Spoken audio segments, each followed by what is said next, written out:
Nous sommes au Mans Classique, vous l'aurez remarqué, la tenue a un petit peu changé. Vous vous souvenez peut-être que dans l'émission Auto Hebdo, il y a de cela quelques mois, nous avions essayé la R5 Turbo 3E, la nouvelle petite pépite électrique de chez Renault. C'était sur les roues du Tour de Corse historique. Et désormais, nous sommes donc dans le paddock des 24 heures du Mans et la R5 Turbo 3E est juste ici. Et donc, on va monter dans quelques instants dedans. Mais évidemment, comme cette fois-ci, nous ne sommes plus sur des routes fermées de rallye, mais sur un circuit automobile, il y a une combinaison et un casque à avoir. Mais vous allez voir, je pense qu'on va plutôt bien s'amuser. C'est parti. Allez. Petite sortie d'eston tranquille pour l'instant, tout va bien.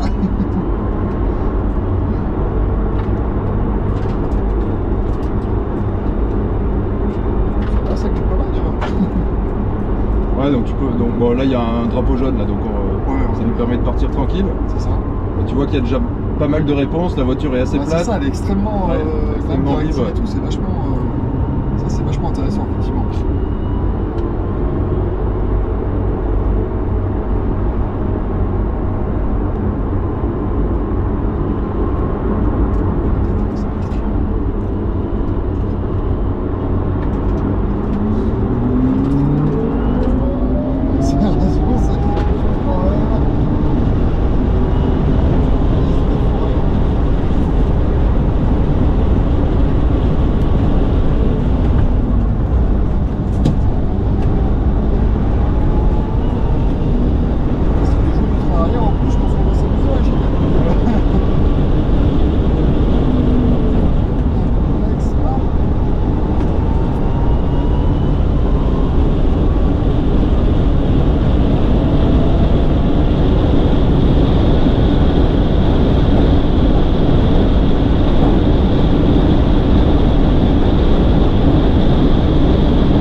Quand même. Voilà.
tour de découverte. Tranquille en plus, c'est bien. Tranquille, ouais. Voilà, alors franchement, c'est extrêmement impressionnant. J'avoue. Puis elle est super joueuse en plus. On vient de sortir donc de cette Renault 5 Turbo 3E sur le circuit des 24 heures du Mans. Quelle expérience absolument exceptionnelle. Autant vous dire que là, c'est un concentré de plaisir. Vraiment, on s'est beaucoup amusé. Surtout Arthur, hein, mon pilote qui a été vraiment excellent. Mais vous l'avez vu de toute façon dans la caméra embarquée. 230 km/h dans les îlotières, un moment absolument exceptionnel. Et je peux vous dire que ça ne donne qu'une envie, c'est un jour de passer du côté du baquet de gauche, parce que franchement, ça a l'air d'être une super voiture, mais vraiment très très belle expérience.